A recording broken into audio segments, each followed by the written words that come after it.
Assalamualaikum warahmatullahi wabarakatuh.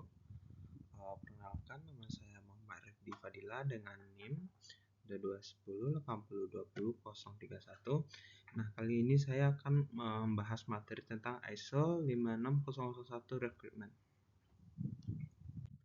Nah, sebelum kita mulai sih apa sih itu ISO 56001? Jadi ISO sendiri itu merupakan organisasi internasional yang menyusun standar global untuk berbagai bidang. ISO 56001 ini adalah bagian dari sistem standar ISO 56000 yang berfokus pada Innovation Management System atau sistem manajemen inovasi.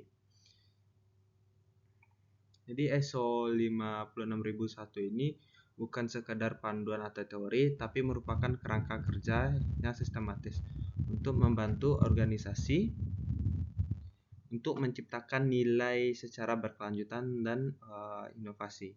Jadi nilai yang dimaksud di sini itu berupa peningkatan efisiensi, pertumbuhan finansial, keunggulan kompetitif, hingga dampak sosial. Jadi inovasi dalam hal ini itu tidak berarti penemuan besar, tapi juga mencakup peningkatan kecil yang terstruktur dan berkelanjutan. Nah, di sini itu ada prinsip-prinsip dari ISO 56001. Yang pertama itu realization of value. Jadi semua inovasi itu harus diarahkan untuk menciptakan nilai nyata, baik bagi pelanggan, pemegang saham, atau masyarakat. Yang kedua adalah future focus leaders atau pemimpin.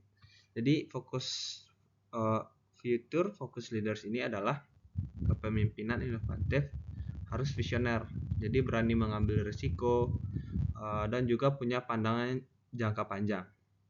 Berikutnya adalah strategic direction. Jadi inovasi itu harus selaras dengan visi dan strategis perusahaan, bukan berjalan secara sendiri-sendiri. Berikutnya itu adalah culture. Jadi culture itu adalah budaya. Jadi budaya kerja harus mendukung kreativitas, keberanian bereksperimen dan belajar dari kegagalan.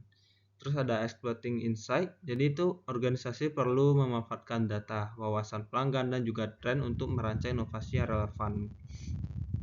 Berikutnya managing uncertainty. Jadi inovasi penuh ketidakpastian. Maka organisasi itu harus punya cara mengolah risikonya sendiri secara cerdas. Berikutnya adaptability. Jadi organisasi itu harus lincah menghadapi perubahan baik teknologi, pasar maupun regulasi. Terus yang terakhir adalah system approach. Jadi semua bagian organisasi mulai dari SDM, proses hingga teknologi itu harus terintegrasi untuk mendorong inovasi.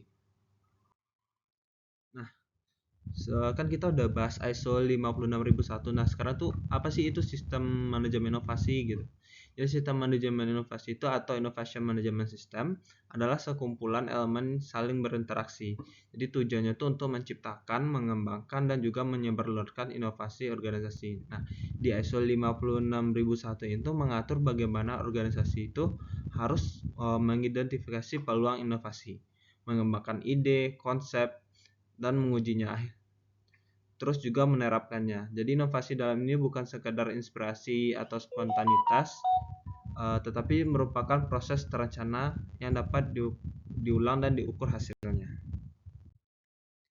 Nah, berikutnya itu adalah struktur ISO 56001 atau klausus utama. Yang pertama itu ada scope. Scope ini adalah menjelaskan ruang lingkup sistem. Yang kedua ada normatif reference. Di referensi standar lain yang relevan. Terus ada term and definition, itu penjelasan istilah teknis. Terus ada konteks the organization, memahami kondisi internal dan eksternal organisasi.